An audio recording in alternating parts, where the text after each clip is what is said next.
Dijimos que este programa iba a estar relacionado en gran medida con la situación que estaba viviéndose entre Rusia y Ucrania, porque hay novedades que nos trae Raúl Sor respecto de algo que conversábamos también con Pablo Cabrera. Él cree y le tiene fe a que la diplomacia, las negociaciones eventualmente pueden ser una salida de esto después de haber empujado de alguna manera fuerte a través de la fuerza.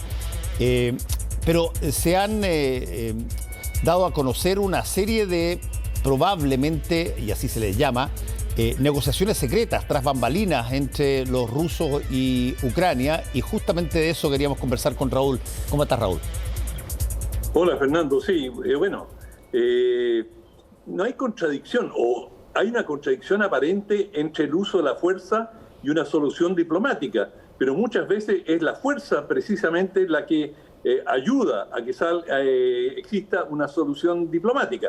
Todo depende de los bandos en pugna, pero muchas guerras han comenzado para obligar a negociar y, bueno, en algunos casos las cosas se dan de otra manera, pero en muchos ha sido a través de la fuerza que se han conseguido soluciones diplomáticas.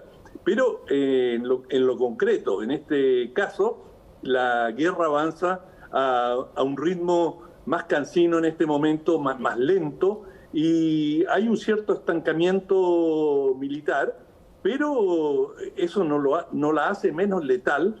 Permanentemente estamos viendo informes de numerosas bajas y, de todas maneras, el ejército ruso sigue avanzando y ahora la expectativa o lo que se teme es que lance una ofensiva contra el gran puerto de Odesa, y eso ya terminaría cercando completamente o dejando sin salida al mar a Odesa, lo cual es una forma de estrangulamiento económico muy importante, porque, claro, el país no va a tener rutas marítimas por donde sale el grueso de sus exportaciones. Y por eso también están avanzando en paralelo y varias negociaciones de paz, y están compitiendo. En primer lugar, escuchamos la iniciativa de Israel, que se reunió con el Naftali Bennett, el primer ministro israelí, se reunió con el presidente Putin, después fue a Ucrania y finalmente fue a Alemania, y esa iniciativa corría en gran medida por cuenta de Estados Unidos. Es decir, Estados Unidos estaba informado y tenía una conexión muy estrecha con Israel, y como es sabido, Israel tiene una alianza muy, pero muy estrecha con Estados Unidos. Por darte un dato, si tú quieres, hasta cierto punto anecdótico, el único país extranjero que tiene oficina independiente en el cuartel general de la CIA es Israel. Es decir, la cooperación que tienen en materia de inteligencia en el Medio Oriente es muy, pero muy estrecha. De manera que Israel estaba bien posicionada para llevar adelante esta iniciativa, pero han sido absolutamente discretos, no han dicho una palabra si les fue bien, qué receptividad tuvieron, ya sea en Moscú como en Kiev. Secreto absoluto. Y supongo que esa es la condición para un tipo de negociaciones de esta naturaleza.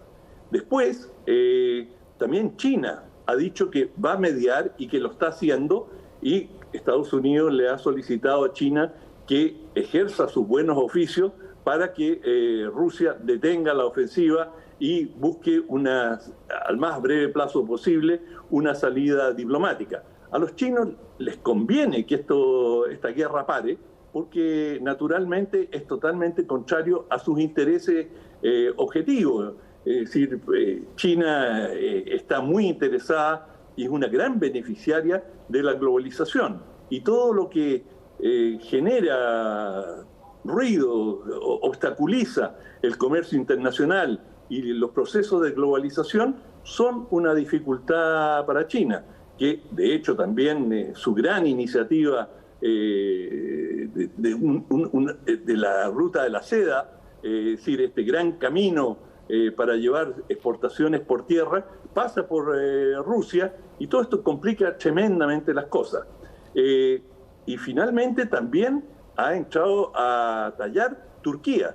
Y Turquía, que tiene una presencia muy importante en el Medio Oriente, que tiene relaciones bastante estrechas con Rusia, pese a que le ha comprado, por ejemplo, un sistema de defensa antiaérea ultramoderno a Rusia, desafiando a Estados Unidos, incluso renunciando a la adquisición de los jets más modernos que muy pocos países pueden comprar porque Estados Unidos no se los vende.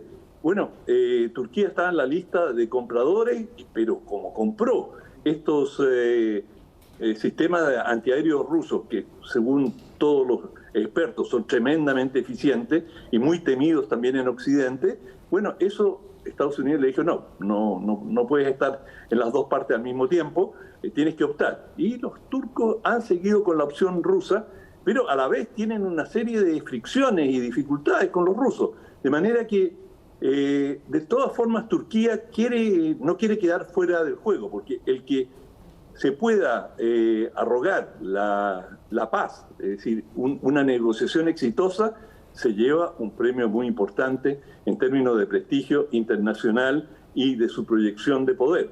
De manera que están convergiendo estas tres iniciativas, no sabemos cómo van a culminar, pero las cosas están avanzando conforme a que la guerra está, digamos, va a tardar. Si la guerra continúa su camino bélico exclusivamente, podría ser un conflicto relativamente largo, ya no de semanas, sino que podría llegar a meses. Y esto trae complicaciones nuevas. Sí, ahora tú mencionaste, Raúl, al principio de tu análisis, este factor de que muchas veces se ha usado lo militar, no con el objetivo de que el resultado sea militar, sino que con el objetivo de hacer que la contraparte se allane a generar negociaciones. Países que entran a otros o que generan una situación que de pronto pareciera, estamos hablando de una guerra abierta que eventualmente puede durar quién sabe cuánto, se frena porque ese movimiento bélico de alguna manera genera las condiciones para que los que estaban resistentes a una negociación ahora tengan que aceptarla. Pero ¿cuándo se nota o cuándo se podría percibir que esa situación deja de ser algo buscando la diplomacia y empieza a ser algo buscando territorio? Bueno, Rusia ha señalado hoy día cuáles son sus condiciones para la paz.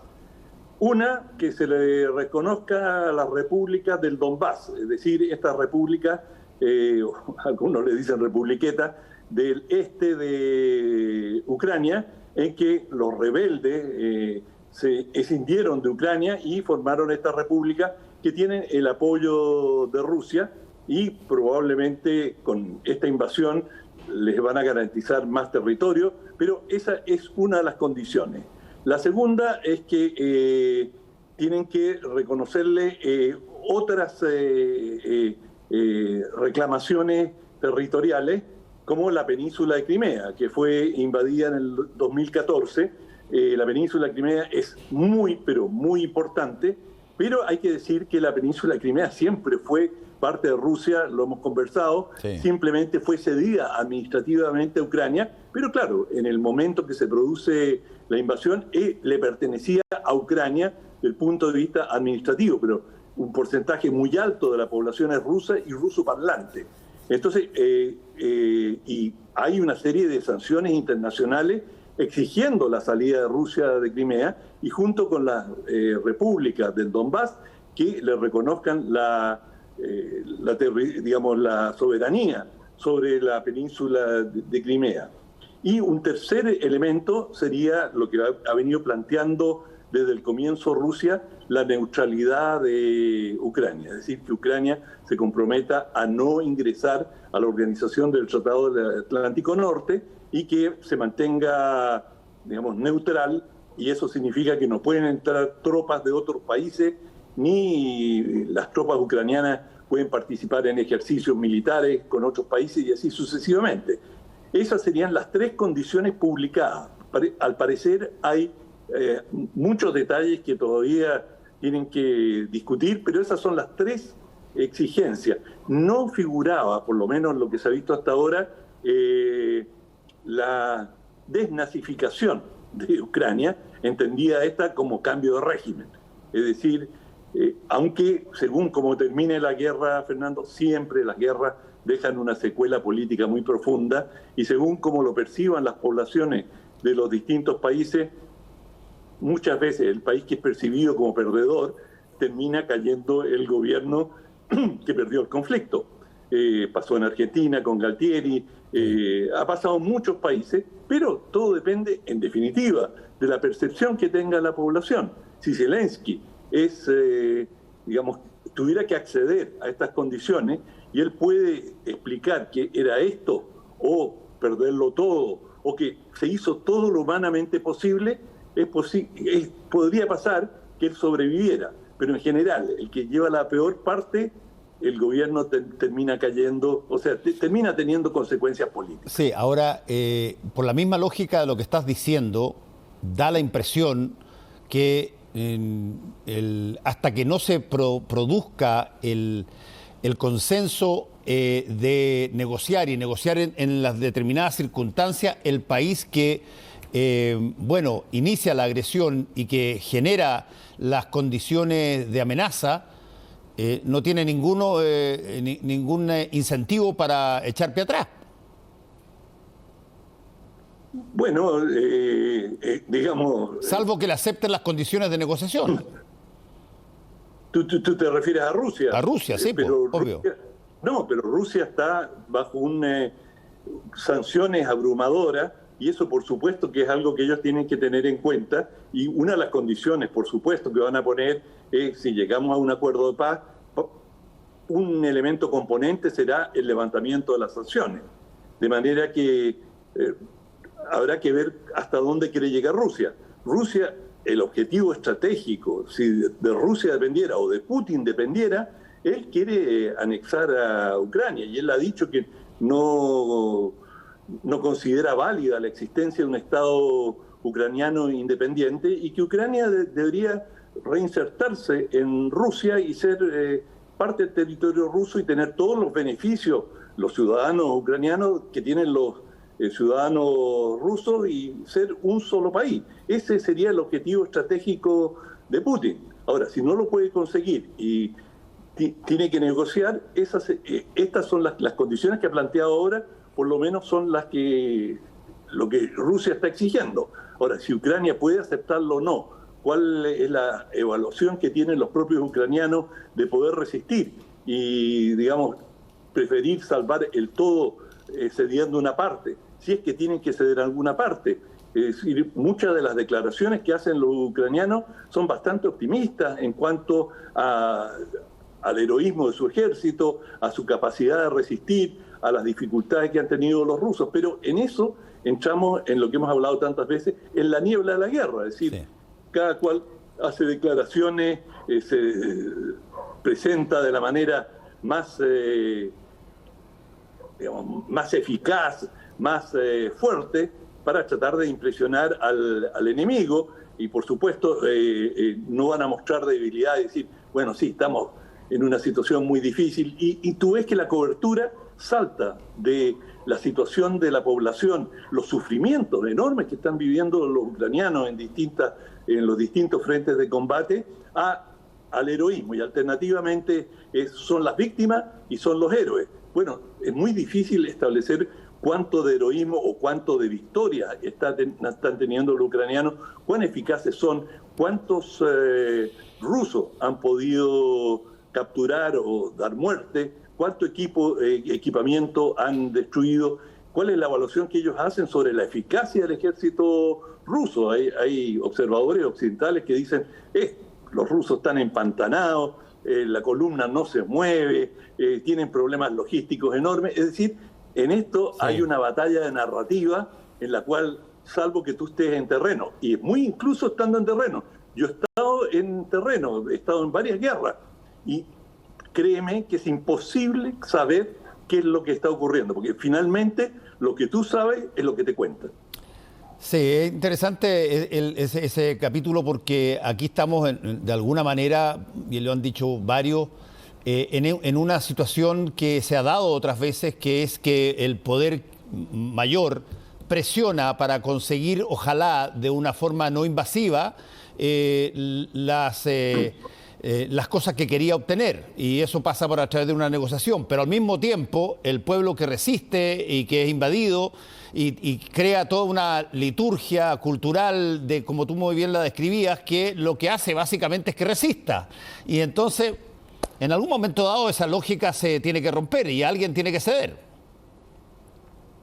Exactamente, y por darte un ejemplo, pasó con Jaruzelski en Polonia, es decir, cuando los sindicatos, cuando Solidaridad se levanta contra la Unión Soviética, era algo suicida, y terminó así. Jaruzelski llegó justamente al poder, pero esa rebelión, que en principio no tenía ningún destino porque Polonia no podía desafiar a la Unión Soviética militarmente, fue la base del comienzo de la caída de todo el imperio soviético. De manera que a veces hay que sacrificar, y si está en el estado de ánimo de los pueblos, bueno, aunque digamos no tengan éxito en la primera instancia, estas cosas, digamos, estos conflictos no desaparecen tan rápido. Esto puede seguir por mucho tiempo, aunque no a través de las armas. Y hay muchos ejércitos que han ganado guerra, han conquistado militarmente y finalmente son derrotados políticamente, ya sea en el campo diplomático o porque hay una resistencia popular que termina imponiendo sus condiciones. Bueno, hemos hablado tantas veces de Afganistán, ¿verdad? Sí, pues la pura verdad. Y además ahí hay varios países que tienen clarísimo que no siempre porque eres más grande terminas ganando. Gracias, Raúl. Que te vaya muy bien. Súper. Chao. Nos vemos. Chao.